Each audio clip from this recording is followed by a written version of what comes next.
وہ بیڈ سے ٹیک لگائے زمین پر بیٹھی کسی گہری سوچ میں تھی۔ شاید اب کوئی فیصلہ لینے کا وقت آ گیا تھا۔ وہ ایک عزم سے اٹھی، الماری سے سرخ رنگ کی خوبصورت ساڑی نکالی اور باتھ روم میں جا گھسی۔ تیار ہونے میں بھی اس نے خاصا وقت لگایا تھا۔ آج تو وہ گلاب کا کھلا ہوا پھول لگ رہی تھی۔ جب اس نے گاڑی کے ہارن کی آواز سنی، کھڑکی کا پردہ ہٹا کر اس نے دیکھ لیا تھا کہ ملک تصور کی سفید پراڈو، جو کہ اس نے پچھلے مہینے 75 لاکھ کی خریدی تھی اور اسے تحفہ دینا چاہی تھی، ان کے گیراج میں داخل ہوئی۔ ملک صاحب مسلح گارڈز کے جلوس میں گاڑی سے برآمد، ان کے چہرے پر وہی مکروہ ہنسی جو اب ان کی شخصیت کا خاصہ بن چکی تھی، نظر آئی۔ ستارہ نے ناک سکیڑا اور اس کی تیوری پر پڑے بلوں میں مزید اضافہ ہو گیا۔ جب ملازمہ اسے اطلاع دینے آئی، اس وقت تک وہ لپسٹک کو مزید گہرا کر رہی تھی۔ ملازمہ کو بھیج کر اس نے خود کو دیکھا۔ وہ بے پناہ حسین لگ رہی تھی، مگر اسے خود سے گھن آنے لگی۔ وہ شیشے کے سامنے سے ہٹی اور ساڑی کا پلو سنبھالتی کمرے سے باہر نکل آئی۔ لاؤنج میں بیٹھے ملک تصور نے اسے دیکھا اور اس کی آنکھیں خیرہ ہونے لگیں۔ وہ اپنی تمام تر رعنائیوں کے ساتھ ملک کے پہلو میں آ کر بیٹھ گئی۔ گڈی نے سکون کا سانس لیا کہ اس کی عزت رہ گئی آج۔ اچھا، اب آپ ہمیں اجازت دیں، ہم چاہتے ہیں کہ زیادہ سے زیادہ وقت اپنی ستارہ کے ساتھ گزاریں۔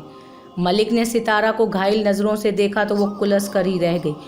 جی کیوں نہیں، جیسا آپ چاہیں ملک صاحب، آپ کا حکم سر آنکھوں پر۔ گڈی باجی نے عاجزانہ جواب دیا۔ وہ ملک تصور اور اس کے گارڈز کے ہمراہ باہر نکلی، پورے پروٹوکول کے ساتھ جیپ میں سوار ہوئی اور ڈرائیور گاڑی اڑا لے گیا۔ گڈی باجی دروازے پر کھڑی دیکھتی رہی۔ جب گاڑی اس کی نظروں سے اوجھل ہو گئی تو وہ واپس اندر آئی اور قریب پڑے بیگ کو کھولا۔ اس میں سے وہ پیسے نکالے جو اسے ابھی ابھی ملک صاحب نواز کر گئے تھے، پورے 5 لاکھ روپے۔ اس نے ایک نئے منصوبے کے تحت فون اٹھایا۔